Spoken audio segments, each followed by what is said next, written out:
Salut à tous les amis, j'espère que vous allez bien. On se retrouve aujourd'hui pour une nouvelle vidéo. Dans cette vidéo, nous allons revenir sur énormément d'informations importantes, puisque le Barça pourrait avoir un mercato beaucoup plus actif que prévu l'été prochain. Donc on va expliquer pourquoi c'est possible et donc évoquer des pistes mercato en présence, puisque évidemment, qui dit Barça actif dit des pistes beaucoup plus hypantes, on va dire, pour le public. Mais juste avant, petit instant promotion. Profitez des offres effectuées par mon partenaire maillot. Tous les détails sont dans la description. Des maillots répliques de bonne qualité. Profitez-en, faites-vous plaisir, c'est bientôt l'été. Le maillot blanc est tellement incroyable. Je l'ai pris évidemment floqué. Ligue des Champions aussi, floqué Pedri. Donc profitez-en, les prix sont plutôt pas mal. C'est des répliques de bonne qualité. Donc tous les détails sont dans la description. Allez, c'est parti pour la vidéo de la journée. Alors, d'abord, information capitale à comprendre. Rappelez-vous, le Barça est soumis depuis quelques années au fair play financier de la Liga. Il y a une limite salariale qui est fixée. Il ne faut pas que ta masse salariale dépasse cette limite, sinon tu es limité, tu es restreint sur le mercato. C'était le cas pour le Barça ces dernières années, qui devait à chaque fois vendre avant d'acheter, pour rappel. Eh bien, avec le potentiel nouveau deal avec Nike qui devrait être signé pour 10 ans supplémentaires avec une prime à la signature de 100 millions d'euros, avec un contrat d'environ 120 millions d'euros annuels en plus, eh bien le Barça pourrait voir sa limite salariale grimper. Il faut rappeler que cette saison, le Barça a une masse salariale qui est à peu près de 500 millions d'euros et la limite salariale était à peu près de 200 et quelques millions d'euros. Donc, vous l'avez bien compris, il y avait une différence entre 300 millions d'euros entre la limite salariale et la masse salariale. Eh bien, cette différence de 300 millions d'euros, il faut la résorber le plus rapidement possible, sinon cette différence négative, tu te la chopes l'année prochaine. Eh bien, en ce sens, le Barça travaille avec notamment les 100 millions d'euros de primes par Nike qui pourraient donc diminuer de manière importante cette différence, passant donc de 300 à 200 millions d'euros, qui reste encore énorme, tout en précisant que la Liga a mis en place de nouvelles règles afin de diminuer certaines dépenses, notamment les pertes Covid qui ont été répercutées sur 10 ans plutôt que 5, les constructions, les travaux dans les stades également permettent de diminuer, plutôt augmenter la limite salariale. Bref, il y a pas mal de choses.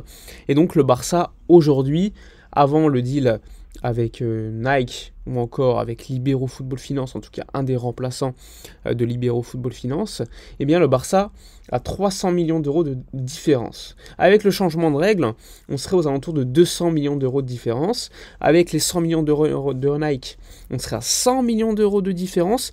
Et là, entre en jeu une nouvelle information qui est arrivée hier soir. Eh bien, c'est une info sorti par Raccoon, qui a été ensuite confirmé par Mundo Deportivo, c'est que Libero Football Finance ne paiera pas les 40 millions d'euros dus en août dernier, mais il y a des négociations très avancées avec des sociétés américaines ou encore des Émirats pour remplacer Libero Football Finance. Dans ce cas-là, le Barça devrait recevoir 40 millions d'euros, et ces 40 millions d'euros permettraient au club de pouvoir donc compenser une nouvelle fois cette limite salariale qui augmenterait de 40 millions d'euros et ainsi se rapprocher de la règle du 1 pour 1. Pour être soumis à cette règle, il faut un équilibre au moins entre la limite salariale fixée par la Liga et la masse salariale. Il faut également rappeler que Libero Football Finance, n'ayant pas payé en août dernier, le Barça se retrouvait dans une situation où il devait recevoir 40 millions d'euros cette saison, et 60 millions d'euros en juin prochain, et 60 millions d'euros en juin 2025. C'est pour cela que le Barça travaille déjà pour trouver un acteur pour remplacer le paiement de 40 millions d'euros de août dernier, et ensuite trouver un autre acteur qui lui pourrait payer 60 millions d'euros en juin prochain, comme ce qui était prévu.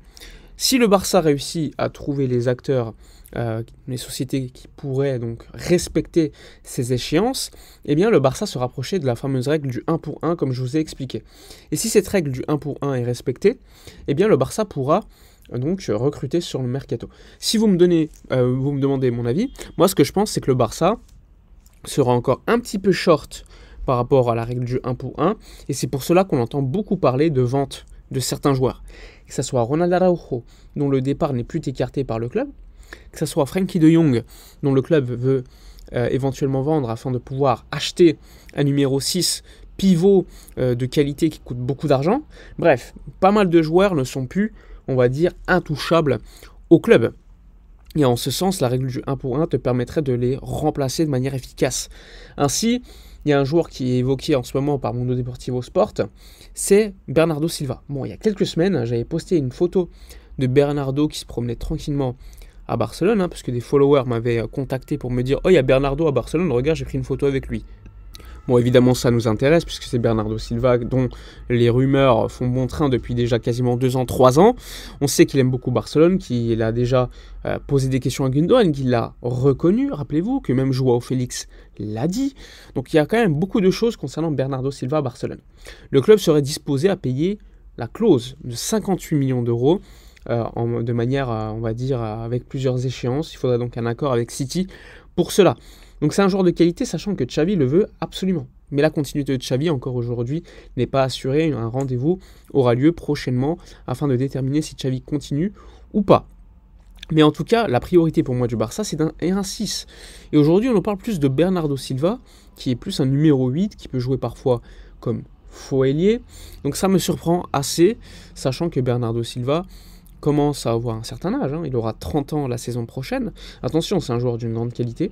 Même si perso, j'ai quelques doutes concernant l'adaptabilité quand tu passes d'un City qui marche très très bien à un Barça où parfois ça peut moins bien marcher. Est-ce que c'est un joueur qui va porter l'équipe sur son dos?